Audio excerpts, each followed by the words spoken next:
So right over this diagonal piece. Well, I just got out of the AMC here in Concord Mills, and I saw Hokum, which I was hopeful but skeptical about. After Lee Cronin's The Mummy, I had so much hype going into that, and it was just awful.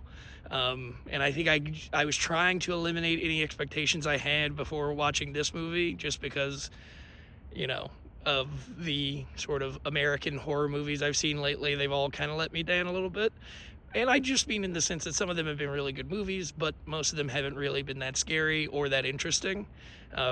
Hunting Matthew Nichols was absolutely phenomenal in my opinion. A bit of a slow build and slow burn, but I was shocked with how well they executed doing something that I really thought would only work in the environment that, I hadn't seen a bunch of horror movies, but they were able to put something together where that movie genuinely got me and made me more interested in seeing more of those types of movies again, which is, I just mean like the sort of found footage mockumentary types.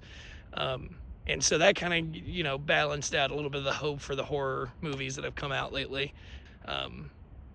Quite a few other sort of interesting movies to watch in general, but today watching Hokum, I was just like, it was a perfect, it was a movie where there were some things that were predictable, but in the best way possible, I think. I'm starting to learn that it's not entirely that the movie is predictable is what bothers me. Maybe it's just that if I can come up with a better ending or a better like plot device in my head than you use in the movie, I feel like that's disappointing to me, just because I'm not an actual movie writer and I don't make good movies for a living. And so when millions of dollars have been spent and then I spend $20 to go see a movie, if I can come up with a better movie in my mind as I'm watching it, that's pretty frustrating because I don't think I'm that good at it. But this movie was not that. There was only one moment in the movie where I really found myself going, I think this is going to happen next, and I'm pretty firm about it, and I was right. But it was the only thing that I could think of that was like, oh, this must be the case, because that would be the most interesting, fun thing to happen. And, without spoiling anything, it really is like the first movie in a while that really, it was able to scare me more than once over a long period of time. It didn't have to, Hunting Matthew Nichols was great, but it felt like it took the entire movie to build to a point where it could finally scare me at some point. This movie genuinely found ways to build tension and use the simplicity of the idea against the audience in the best ways. I think that sometimes these horror movies get too caught up in explaining all the rules and the boundaries and then the possibilities, and they explain everything with exposition and details to the point that I, as an audience member who's not an idiot, who's paying attention and doesn't have a short attention span, has remembered all of those details that they've given me. And then now when they're inconsistent or there's no continuity check later in the movie, I get very taken out of there's no suspension of disbelief if I'm like questioning everything about like, well, didn't you say this earlier and then now this is happening? This movie didn't do that at all. It definitely just stayed, I think it stayed as simple as possible, while also maximizing the level of depth that it gave. I think that what's fun about this movie, and I think what made Weapons so great, is that it didn't go too far. It gave you just a little nugget here, reel you in, just a little nugget here. It fished for an audience in a way that was pretty elegant. And I think that that's just fantastic. Also, Adam Scott plays a excellent depressed guy, and I think once you get about 20 minutes into this movie, you start to recognize that like that's something that he's really great at portraying on screen. And I remembered from Severance, like he has some similar sort of qualities to this character where it sort of unravels, the character unravels throughout the movie in ways that you sort of go back and forth on how you feel about them, which again, and I think we're all pretty aware, if you like movies, that the best thing a movie can have is a character with depth and like layers and maybe a little bit of mystery, but also a little bit of progress and sort of in evolution. Character development is important, but you can't develop a character that has nothing to develop.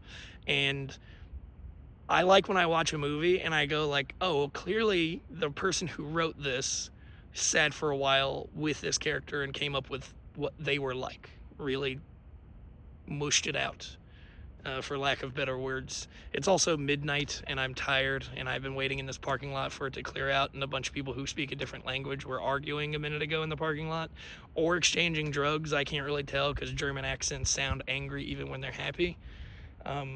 But all that to say is I really like the movie, and if I have to say like a specific detail that I really appreciated, I think it's that like there's a moment where it's just a subtle change, and if you watch the movie, this isn't a spoiler, but look for this detail, is that there's a dead character at some point in the movie, and at first their eyes are open, right?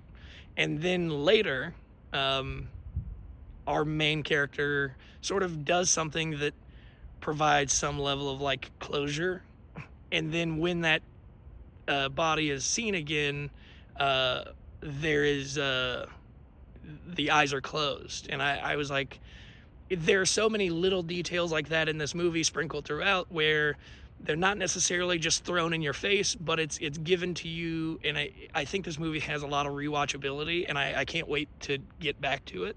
I might even come to the theater again to see it.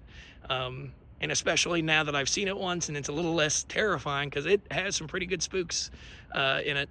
And I think I might watch it again and see if I can pick up on any of these other sort of filmmaking details where between the writer, the director, the cinematographer, and the sound, everything was sort of, everything was cohesive, and it was a very clear, good vision for what this story could be. And I was impressed with how much they didn't give me in the trailers ahead of time. I've been watching movies a lot the last few weeks, and so I've seen the trailer for this movie quite a bit, and it's the one trailer that's remained consistent enough that it didn't give me anything extra. Speaking of trailers, I just want to, the movie was great. You should go see it. I would probably give it an 8 or 9 out of 10. And my rating system is very specific to me in just how much I enjoyed a movie, so it's not like a critical review or anything. I don't really give a shit about those. I think those are ridiculous because art is subjective. Remember that. But also the trailers. I sat and was watching the trailers before the movie started, and I realized something that I realized yesterday when I was here at the movie theater. And I alluded to something interesting I wanted to talk to in the short clip that I posted yesterday. But I realized that some of the movies I've seen lately have kind of been disappointing because there are a few trailers that get me so excited that I'm excited to see those movies, even though I'm seeing one today. And I need to work on my sort of compartmentalization of that sometimes. But also, like, if your movie's just not as good as somebody else's trailer, it's kind of hard for me to not just see that. But in particular, when I saw Lee Cronin's The Mummy, I watched the Supergirl trailer ahead of that.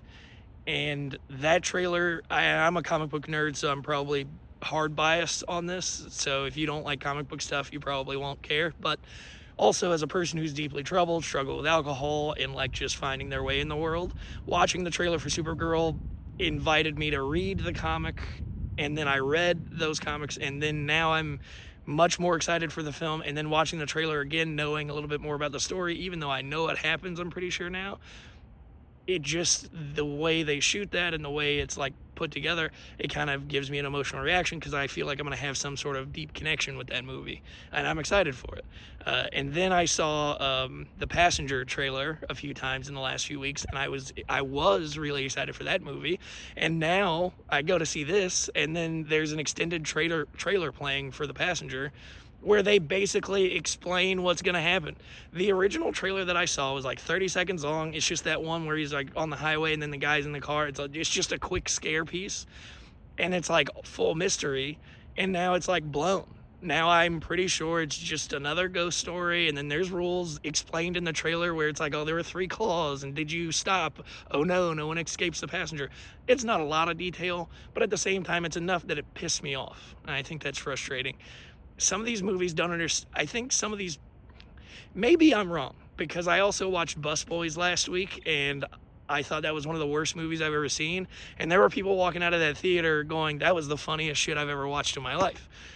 So maybe I just am disconnected from the mainstream audience, but in my opinion, like I think that they're missing how much more fun it is to sell the movie short than it is to sell it long. I should leave the previews going, ooh, I'm curious about this and I want to see it later. I want to know more. I shouldn't leave the preview going, oh, I'm pretty sure this movie is about XYZ. I should leave it going like, I have no idea, but it looks like this and I'm curious. And another great example of that is Disclosure Day. I was excited for Disclosure Day when I saw the first short trailer for it. And now they've given you like 3.5 minutes of trailer. They show you that the aliens are controlling a device that they hold in their hand, and then they can like present themselves to, presumably based on the context of the trailer, any characters in the movie who have been given the like implant probably, or like whatever, you know, sort of thing or device. And so it's like, and then they're chasing, but then they also show a fucking big clip of a spaceship coming through the clouds. And I'm just like, well, these would have all been fun things to have seen first in the movie. But now I've seen them in the trailer, and so I go into the movie with so much context that it's like, well, when I see this big fucking spaceship, I'm gonna look up and go, oh, there's that thing from the trailer. I'm gonna look at the fucking aliens and go, oh, there's that thing from the trailer. Because they show like the alien things or whatever look like people, but then they have like a clip in the trailer that shows a fucking shadow of like a different looking alien figure in the background possibly, or whatever. And it's just like, okay, well, let's just ruin every mystery possible. I think J.J. Abrams is not necessarily my favorite movie maker, but he's one of the best, I think, at doing what I appreciate, which is maintaining the mystery. And now sometimes the movies can be frustrating for people because you don't get any answers at all. But I do genuinely think he's got a point when he says like that mystery box, like it is literally the same as the ending to the movie Seven, which is, we talk about that movie mostly because of that last scene where we all go, what's in the box? That line is iconic, not because we cut right to a shot of what was in the fucking box. It was because in the theatrical run, they didn't show you what was in the box. And in most people who have seen the movie digitally only know what's in the box via Googling it after. But we talk about that scene because we don't know what's in the box, and the character doesn't know what's in the box, and we're all freaked out about it. We don't, you know, I could go on for hours about how annoying some of this like new stuff is with movies, because I remember when I was a kid, it was like way more fun because you go to Blockbuster and you catch a preview on the fucking TV in the corner. And that was how it was, either watching a preview there or maybe watching a preview in the movie theater, because there wasn't a full 30-minute run of previews before the movie before. And now it's like I'm seeing all these trailers over and over and over again. And now on top of that, for the first 2 weeks that they're advertising the movie, it's a perfect 30-second cut of a trailer where it's like, oh, it gets me hyped for the movie. I can't wait to come back to see it in a few weeks. And then the week before the movie comes out, you're playing a trailer where like I see everything that's going to happen. It's annoying. And it's also, I think, it's a lack of respect for the audience. And this is what I appreciated about Exit 8, is that no trailer that they put out really explained what was going to happen. If you hadn't played the game, you didn't really know anything about the concept. The problem is that, like, I think that either the American audience is as stupid as the studios think they are, or maybe they're not that dumb, but they're getting dumber because the studios are just playing to the dumbest audience. It's not that I'm a snob or anything. I think, I enjoy Tremors.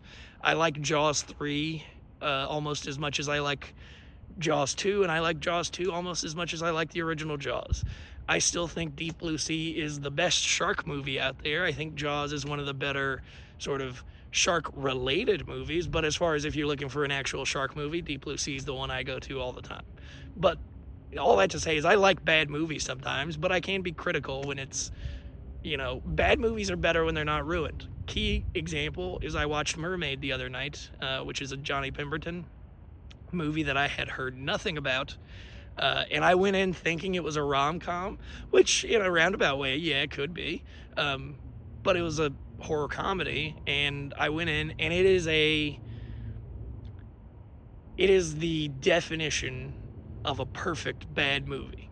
It has that feel of like a Tremors, or Cold Storage was really great with Joe Keery recently. I saw that, and again, that was another movie where I'm like, why is nobody talking about this? Honestly, that's my beef lately, is that there's a lot of really good movies that nobody's talking about that's not getting marketed.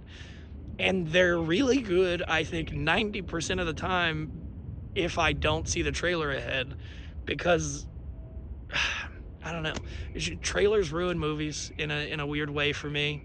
But more specifically, if I've noticed anything lately, it's just this trend that if a movie has to show me all of itself in the trailer, that means there's not really much there. Case in point, The Mummy, Lee Cronin. Everything you see in the trailer is all the context you need to. You could watch the trailer for that movie and write down what you think is going to happen in the movie, and I guarantee you're going to be probably right. And the best movies are movies where you watch the trailer, and then by the time you get to the end of the movie, you're like, okay, the trailer gave me the vibe, but holy shit, I was wrong about everything I thought. And so, I don't know, I think that especially like horror movies or psychological thrillers, anything that involves building suspense, why would you blow that suspense in the trailer? I mean, Supergirl can afford to do that because Supergirl is a deeper character in a comic book lore that has all these other characters and other things happening that are just fun explosions to watch. It's like Transformers. You can watch the trailer for Transformers, you can be pretty sure that the Transformers are going to fight at the end, and then the Optimus Prime is going to win. But it's a fun enough experience that you don't give a shit about that. But when your movie relies on not just being a fun experience, what do you got left? Because Disclosure Day, I mean, like, yeah, it looks like there's going to be a car chase scene and an alien ship that comes through the clouds, but all of that stuff would be way more exciting and way more elevated if I didn't already feel like I knew too much and didn't give a fuck about any of it anymore. Deep Water, I think it's what it's called. It's a new movie about a plane crash, sharks. The initial trailer, 30 seconds long, plane crash in the water, and then like a cut to like a scary, like, top over shot of like just the big ocean and how spooky it is, and there's probably something under there. Then I go in fucking yesterday, see a movie, new trailer, 2.5 minutes long, fucking boom, there's a fin, there's a shark, there's a thing, and it's just like, why? We get it. We're not stupid. I don't think we're stupid. I hope we're not stupid. It's like, I knew it was a shark movie. I'm pretty sure I could guess that from the 30 seconds that you gave me already, and I was kind of excited for what you could possibly do. And now that you show me these other 3 shots that you got, I'm pretty sure you don't have anything up your sleeve. That being said, I'm still going to go see the movie and be hopeful, but my hopes are much lower than they were at first. But yes, anyways, there's a lot of good movies coming out, but the best thing you can do is not listen to anybody who tells you what they think of a movie. Just look at all the movies, see what time you have available, and just go see one. My best recommendation is to just go see a movie that you know nothing about. So whatever the top 4 movies are that everybody's talking about that week, look at one in your showtimes at your local theater where you're like, I haven't even heard of this shit, and it's playing at 7 p.m. on a Sunday, and that's the last showing they have of it. Fuck it, I'm gonna go see that one. Because like all these other shitty movies, like, don't get me wrong, Michael was great, but it's just another biopic that leans on the fact that we all love that music. We all love every part about, like, we are obsessed with that guy's life, and so any like high quality, like well like crafted, high level cinematography, well put together, well acted piece we can see, we're gonna be excited about that because it's better than a Hallmark version for sure. But it's still just an imitation of Michael Jackson's life. It's not anything within reason. It doesn't tell that much of a better story than the OG documentaries or sort of biopics that came out long ago. It's telling the same story, that we should be sad for Michael because he's a human being and his dad was a bully. But it still does the same thing that Bohemian Rhapsody did, which is ignore a lot of the darker aspects of that person's character and life that were a result of those sort of environmental things that he went through. And I think that that's a little dishonest to us as an audience, but also it's just a bunch of fanfare. Most of the people who are talking about Michael are just watching a movie and going like, oh, that was beautiful because it made him look good again. And I don't disagree. It was a very enjoyable experience. It was a great movie. Is it better than Hokum? Not a chance. Hokum is a great original story that is just beautifully crafted and tells you something about the world in an honest way, that has characters that have like actual flaws that have to progress and learn. In Michael, it just tells like this perfect story of Michael Jackson being a perfect person and everything going wrong and it's not his fault. And then they cut the movie right before he could do anything wrong. So in that way, yeah, it'd be like if we made a movie about OJ and we cut the movie right after he retired from football. Like, it's a little dishonest, and it's wild to me that most people are just like, yay, fine. I think that's really dumb, because there's a lot of really good movies. Newborn, I saw a few weeks ago. That was a fantastic movie, and nobody's talking about it. Everything is sort of in flavors, and I say this a lot about comedy, which is that it's like ice cream. You know, there's many different flavors and not everybody has the same taste, but I can appreciate if somebody like can tell me their taste, or if they can elaborate on it, or if they actually have it. I just need you to like ice cream. I don't need you to like the same ice cream I like, if that makes sense at all. Where was I didn't even know where I was going with all that. Nonetheless, I'm outside an AMC. It's fucking 1 o'clock in the morning, and I'm talking to a camera, and it feels very weird, and so I should stop now. But I'm gonna go see some more movies on Sunday, I think. I have time. And hopefully they're good, but if they're not, that's okay, and I'll probably talk about those too. But today, the main point is Hokum was fantastic. Anyways, that's all useless conversation. I probably cut it earlier than this. I'm Hank, and this has been the Church of Motion Pictures.